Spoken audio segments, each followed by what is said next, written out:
Everybody, welcome to Snow Talk. Way Through News meteorologist Brian Good here. Sorry it's a little late getting out today, and it may be late again tomorrow. In fact, I don't know if I'll be able to do a blog update tomorrow. Certainly by Friday, though. But just as a reminder, once we head into next week, we enter the month of March. Unless we have snow in immediate forecast, Snow Talk will change back to Storm Talk for a title. So we will change seasons along with it, and if we have snow, we'll go back to it for that event. But otherwise, we're preparing now to change modes, and this system certainly reminds us of that, of all the active weather we've got all around us. Snow stats, again, nothing's changed there, because we, until now, really haven't much snow. Looking ahead, there's not much snow to talk about. All right, so we got snow tonight, we'll cover that. But as far as beyond tonight, I think there could be a rain to snow set up maybe on the 3rd. That's still a maybe, and other than that, the pattern is more warm than it is cold as we head through the next 14 days in our scope. All right, so snow lovers, not exactly a pattern the way it's looking right now to conducive for snow. Here's the latest look at the radar trends, though. We've got rain changing to snow within the metro. The metro is going to be the last to hold on here when it comes to snow, so we may see it change to snow into Clark County, into Bullitt County, and then take forever to get snow into the metro because of the urban effect there, or the heat island effect in the city. It eventually will go to snow, though, here, but it's going to be a little bit delayed compared to everybody else. As expected, areas to the south go into snow, mixing with snow more than areas to the north of us, and that's just because the cold air is wrapped around the core of the warmer air around the city as the path of the low came on through. And now a lot of the snow is melting on impact, although I'm looking at the SkyTrack camera now in Paoli, and there is a deck up there in Paoli. It is starting to turn a little light. So elevated objects, yeah, that's possible. Very active system, though. We have picked up several tornado warnings in the past several hours here across the eastern seaboard. 3 fatalities today from today's event, added to the 2 fatalities last night. So it's 5, actually 6 fatalities now out of this storm system so far due to tornadoes. Hate to start the severe weather season off like this, but you know, sometimes you can't protect everybody, but that's our goal, is to try to do the best we can to make sure everybody's fully aware of what's going on, and I'm sure the meteorologists have been doing that the past several days as the system has been evolving. So still a very dangerous system along the nation's capital and the eastern coastline, 995 corridor. This deep low pressure, the culprit, passed right over us. We ended up with a pressure here in Louisville of about 987 millibars, which makes it the deepest low pressure to pass over the area of the decade.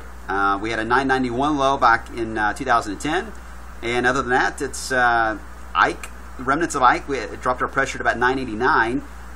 The reason why we didn't have winds like Ike because the pressure was extreme as far as how quickly it rose and fell with Ike, and that's the reason why the wind damage was so intense. This has been somewhat of a gradual up and down pressure, therefore it's windy, but not to the levels of Ike, so in case you're wondering the difference there.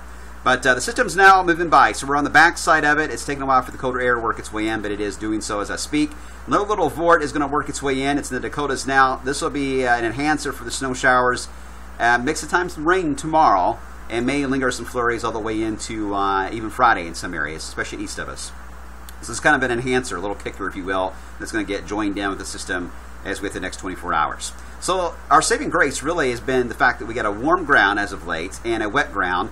And it's been reflected by our surface temperatures on our sensors right now, showing temperatures in the 40s and the upper 30s. Nobody's below freezing and around wave country. So it's, again, melting on impact, and we're expecting that to be the trend tonight.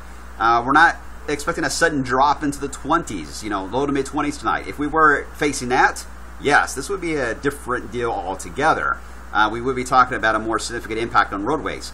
But this is more of a situation where it's going to be around 32 at its lowest point for a lot of locations, including here in the metro, and that's just kind of iffy on the snow being able to stick to untreated surfaces, more grassy areas at that. And even that's going to be a struggle because, again, it's got to overcome the wet, warm ground for that to happen.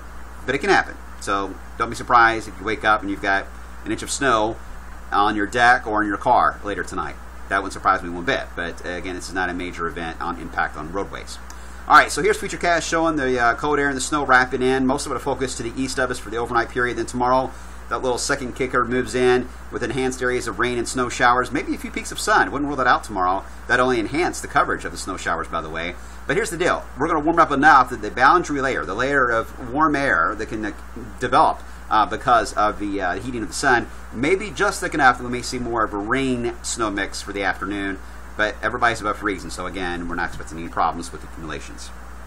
So, Once it goes on by, we get ready for a warming trend. In fact, get ready for temperatures to begin to warm up on Friday. But the real impact is going to be as we head into this weekend. Now, here are the wind fields. This is not precipitation you're looking at, but wind fields. This is the GFS model. And the reason I'm showing the wind fields is kind of tells the story that we are facing the next 7 days. So here's our current system moving through. Strong winds. This is the reason why they got tornadoes here in the Carolinas. Strong mid-level winds moving through that area. It's moving off to the east. Now this weekend, another strong low develops as we head into this weekend, but it's going to pass well to our north. But it is going to help us in creating another strong wind field over the Ohio Valley. This is going to be a very strong warm wind. So this very well could be wind advisory criteria. In fact, it looks very likely it will be. But it's going to help us more than likely overachieve on temperature. So we're shooting over the data and going into the 70s. And we think that's going to be the case, very similar to what we went through this past weekend. Then as we head into next week, around March 2nd to March 3rd, that is where we have the models really having a tough time on where the low pressure is going to be. Some models try to take it to the south and cut it off. Some try to focus more on a northern low. And the GFS has been bouncing back and forth between the two ideas the past several runs. So the models are really struggling here with March 2nd and 3rd. This is the latest GFS run showing, yes, this would mean potential for strong, maybe severe weather in our area on March 2nd. Nothing like, by the way, March 2nd, 2012, I want to be clear. But maybe some strong to severe weather next Wednesday, if you go by the GFS latest run. Now here is, and it moves on by with a colder air mass, by the way, that could end as snow showers. That's why it's on the monitoring board, but it would be just that, not a big deal. Then you look at the Euro. The Euro, again, it's got the current system. It's got the winds picked out for the tornadoes in the Carolinas and Virginia. It moves it out, but then as we know this weekend, it's got the strong wind fields showing up over us for this weekend, a strong warming wind. That's why, again, we've got good support here for our very windy Sunday and temperatures overachieving. We've got good support on that. But then we head into next week. There's nothing showing up on the Euro when it comes to a significant system impacting us on March 2nd. In fact, it cuts the low off. There it is, right here in Texas.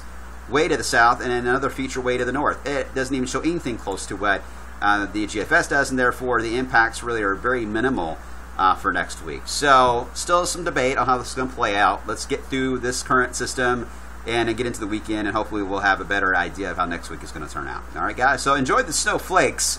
They'll be falling tonight, and keep us updated on your reports. They help us out tremendously. Stay safe, of course, and I'll talk to you guys hopefully at some point tomorrow.